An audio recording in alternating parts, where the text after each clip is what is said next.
Thì họ lòng con vật in về nè ya, tha con là về mấy mấy nghe,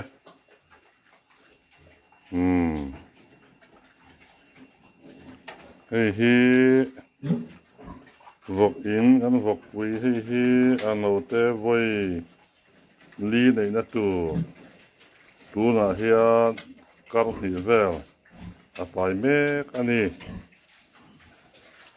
chuan anh đột lệ tu tan, hay đầu tiên in tu ra nè ya. Hei hi LY January Thavela nei tu ani chuan hei le hi LY ania December tha nei tu ra kan ngai ani hei hi ano te omna hei ano te pakhat po oma khu yaksha no hei yaksha tha dam dikhet ve dewan ni a hei no te voi nga nei na tu ania December thir hian kan the thayang chuan hei hi yaksha ka ti fa ano ten do voi khan nei na ania December thira hian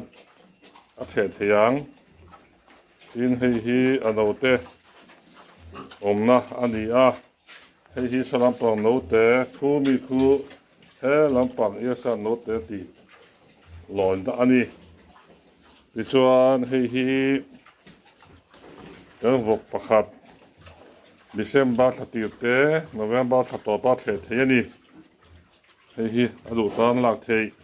hau du tan hau thei ani e ti chuan hei hi ano te nei a kan zu omna ani a chuan he ta hian hei hi vok cho kan zu da kholna vel ani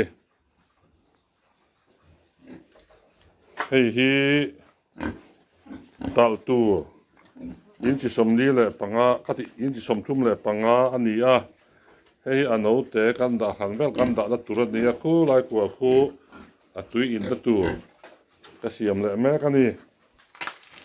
chuan hei le hi a tal tur bok ani a khu lai mi khu ano te he lai room hi ano te hu te phei lim da na tura kan ti ani chuan he ta hian chho le a hei hi an sual de ka a var hi a tui tur kan ti ani a pakhat hi tal tur kan ti ani he la ta hian sa kan la ne so ti chuan hei hi kan vok pa lian a chi kha tu tur kan ti thalang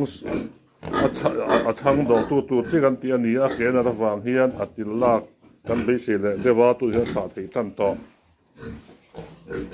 ti chuan hei hi LY tho Christmas live vela no te nei tu a kan ngai ani tin hei hi vok pa a chi kha tu ra kan nei ani a upa de u hlek to a hemi thang tur hi ka zonga ka boi khom mai khu sam dan chuan liu rok ka du'a yaksha thanen hian ka boi khom mai vok pa ka nei khi lawani hei hi engma thil thuta e arum ruak kan da ani a chuan he ka tang hian kan langa heti hian kan in helai hi kan naut in lo ani a khi lai khian kan in chu a hmu thei lo chi ani kan in atang hian hei hi step za le somni le panga na in vok in kan thlenga ti chuan hemi thlang lam panga hian kho thlang lam panga hi pulaya vok bol na kan siam ani ta a chuan vok ina hian kan lut thla vok in kan thlenga hei hi a top lampang video ka ti apada na te ho kha ni ta a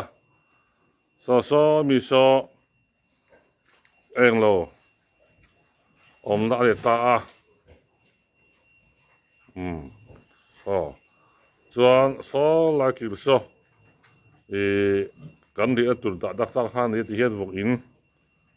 ti hian an nei ve ti chuan ala ya hian tui zem hei hi adung fit som kate chi lova fit som thi da panga